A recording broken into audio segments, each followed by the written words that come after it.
it's Miranda, and today I'm here to react to the season 3 and final season trailer for Dickinson on Apple TV. My voice is shot. I think I'm getting sick, so this will be interesting to see how much I can actually talk during this and reacting this, but I'm so pumped for this series to come back. It's going to be the last season, like I said, which is bittersweet because I do think it's, you know, sad that we won't see these characters as much anymore, but I do feel like 3 seasons is a very good time frame for a series like this, where we don't want things to be dramatic and just prolong for the sake of prolonging and having the show more. And it does make sense since Haley Steinfeld has her, what's the phrase, has like so many pans, what's the phrase, so many fires go, is that it, when you have like a lot of stuff going on? Like she's Kate Bishop now and Hawkeye, which I'm sure will be a big time commitment, so I'm just really excited.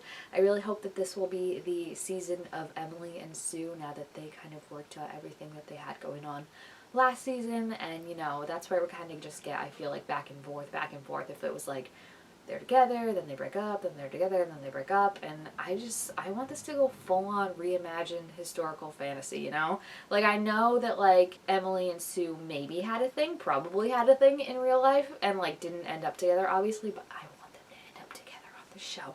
I want everything that I've ever wanted out of this. And I mean, Haley and Ella, they're beautiful, like individually and together, and their chemistry is just electric.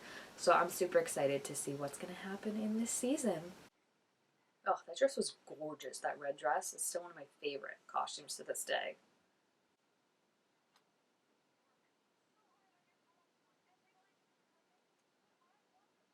Aw.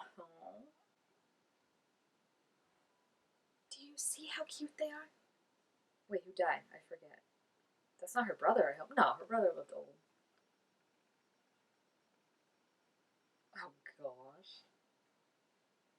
That's a cute outfit too.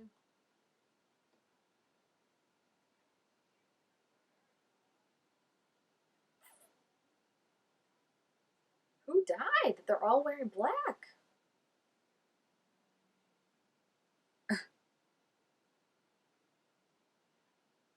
Hope is the thing with feathers.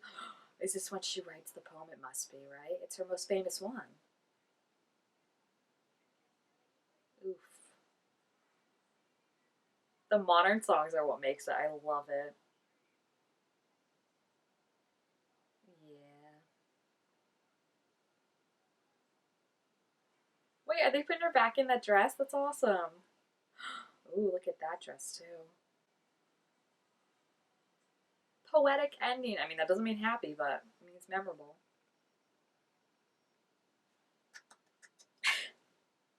Everyone's like, we're more worried now.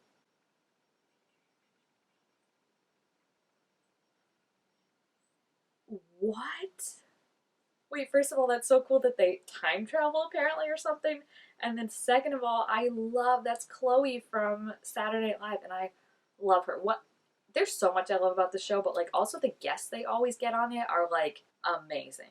Amazing. Like I loved, who did she play? The girl from Girls, which I never watched Girls, but the girl from Girls played someone really cool, I remember. And then they got John Mulaney pre, you know, back when I still completely adored him. Now I just like him. They got him, and now they're gonna have Chloe from Saturday Night Live, who I love and who's so good at impressions and everything. I just love, I feel like setting it during the Civil War and building to a Civil War is very on point for kind of where we are in society today, which is funny because it's like the more things change, the more they stay the same. You know, there's a quote about like history doesn't happen in the same way, but it often repeats itself, something like that. And I feel like that could be very much, especially in terms of like women's issues, LGBT issues, which have always been at the forefront of this show. The issues that they're having are the issues that are still around, just in different ways of presentation nowadays. So I feel like that'll be really interesting to see how that builds and how that affects things, because I feel like what I really liked about season 1 especially was how they showed that like bad people weren't like ha ha ha bad and like twirling mustaches, you know, like there was just like, not even, I don't want to say bad people, but like people that you thought were good and that you liked had these bad intentions. So like the guy that I'm thinking of particularly is the one that wanted to marry her in season 1 and was like super nice and like thought she should be published, and you were like, oh, like he's so not like her father, like he thinks women should be like get to be published, and like he's really encouraging of her poems and everything. And I never wanted them to like be together because I was like, he's very trying too hard and she's very not interested. But then the other shoe drops when you find out that he, I mean, I don't even know if like it was how he felt or if he just got her dad in his head being like, you need to be strong and stand up. But he was super, super offensive to their, was it their coachman who worked for them, like didn't want him to be in the play and stuff because he was, one, the help, and two, he was black.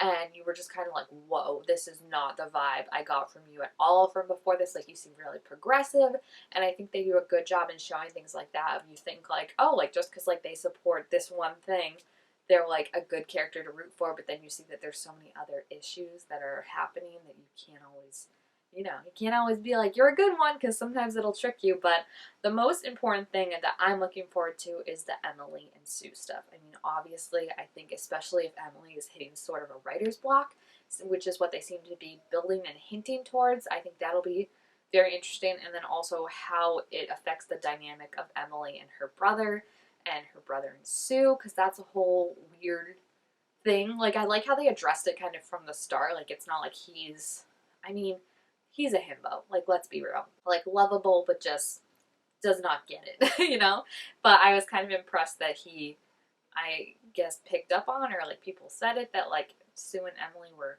obviously kind of had feelings for each other, and he always kind of felt like he was competing with his own sister for the affection of his wife.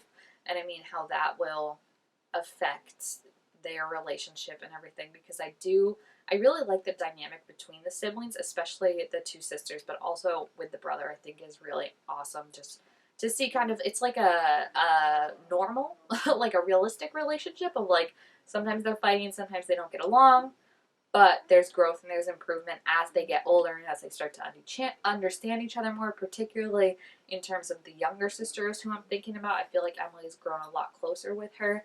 And yeah, there's just a lot to be wondering about, and I'm just excited to see how it all ends. I feel like the time travel thing, maybe, I don't know if that's a dream. They've always been good at incorporating that kind of stuff.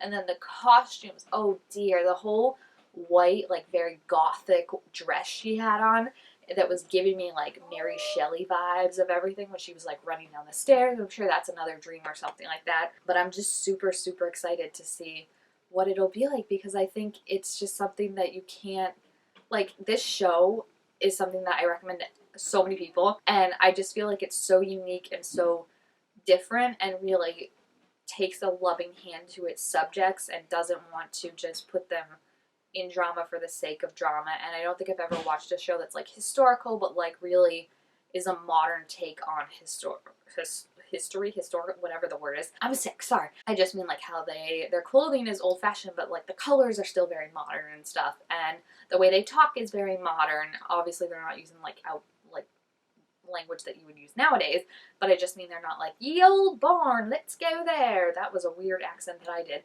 And the music they do is really cool, so I feel like they just do a good job of interpreting, like it's like modern Emily Dickinson, but takes place when Emily Dickinson was alive. And I think that's really cool, and I'm really excited to see what the ending's going to be like. Like I said, since Emily Dickinson, she kind of disappeared later on in her life and kind of was just kept inside, kept to herself, and, kind of was this bright star that I think gently fizzled into the night. Maybe, I don't know, we don't know a lot about, like, did she get a happy, was she happy? So I would just like to see some big romantic happy ending with her and Sue. I mean, even if it's when they're young and like there's this whole rest of their lives they're gonna live, like just leave it off on a happy note for them and a poetic note. And I do think this is gonna be the Hope is the Thing with Feathers episode, like season, and that'll be what this is about, is hope, which is, I think we all need that right now. And I mean, that's why I feel like the vibe of the show is going to fit so perfectly to what is happening in life. And I feel like that's where it's a really good take of like history and modern and mixing that and finding the themes that are the same. So I'm just really excited. If you have seen the trailer and have any predictions, feel free to leave your thoughts about it down in the comments. Also, make sure to give it a thumbs up if you enjoyed it, and I will see you guys next time. Bye!